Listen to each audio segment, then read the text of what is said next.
Čau lidi, dneska zase budu youtuberovat. Tak, a dneska si ukážeme, kolik mám fotbalových dresů a kolik mám fotbalových pohárů a medailí, jo? Nebo jako fotbalový poháry. Mám 2 z vybaření a jednoho za nejlepšího hráče ve fotbale. Pak mám tady asi 3 nebo 4 diplomy, 3, no. A mám tady 1, 2, 3, 4, 5, 6, 7, 8, 9, 10, 11 medailí. Tak, doufám, že si tuto video užijete. A já to nebudu dál okecávat a dám rovnou s pohárama. Takže, tady mám právě zarybaření, jo. Koukejte. Dostal jsem k tomu rovnou i takovýhle přívěšek. No, jo. Takže mám k tomu takovýhle přívěšek. No. A pak tady pohár. Za první místo. No, takže tady je teda rybářský pohár. Pak mám tady teda ten za nejlepšího hráče. Nevím, jestli hrajete fotbal nebo chytáte ryby, ale tuto mi připomíná pohár jako mistrovství světa 2022.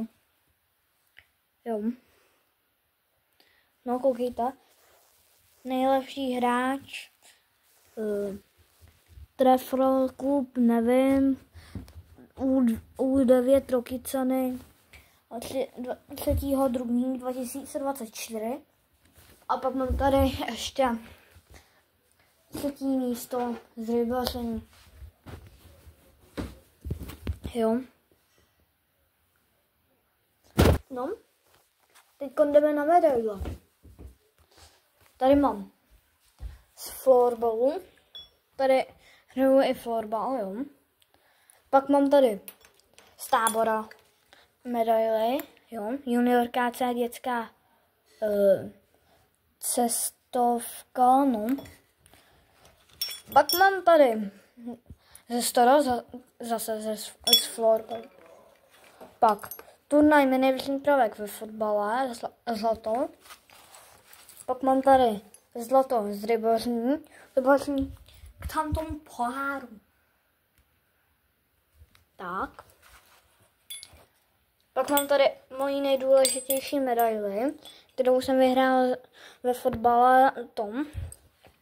Nebo jako nejdůležitější, je sice stříbrná, ale byl to můj poslední zápas nebo turnaj tom za mladší přípravku. Pak štafetový pohár. To bylo, že jsem byl na štafetě nejrychlejší z naší třídy, takže jsem reprezentoval školu. Zase z florbalu, z fotbalu a zase z florbalu. Tak. A jako si ukážeme možná ještě moje dresy. Jo, tak koukejte. Jo, tady jsem dostal ještě vítej ve strašním přípravce, no. Jo. Dobrý. Dostal jsem k tomu i toto. Jo. No. A tady mám teda moje dresy. Tak. Začneme tady tím dresem, když mi bylo 8. To jsem dostal k 8. narozeninám, počkejte. No, tuto jsem dostal k 8. narozeninám. Jo, koukej tam. Tady je prostě normální Kipsa dres. A když to otočím, tak tady mám 8, že mi je 8 let, to je asi logický.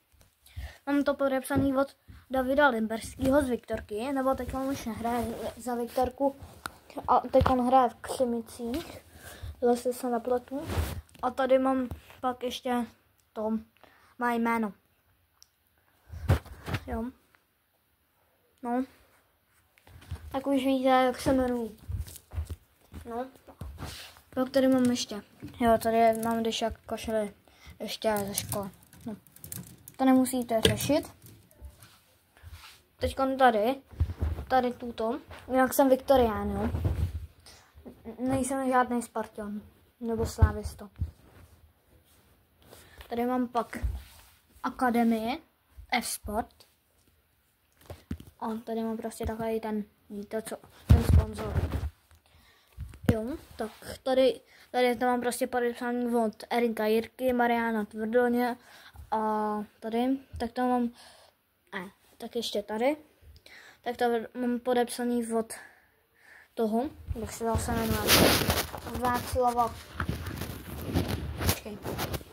Václav Míka, jo, od Václava Míky. Pak mám tady dres, když mi byly 4, ten už je trošku menší, teda co? Jo, tady prostě Puma FC Viktoria Plzeň, Dosan Arena Puma, no. Je pravý. Bakoš, mám Bakoše, 23. Jo. Můžete si klidně kouknout, že to je pravý.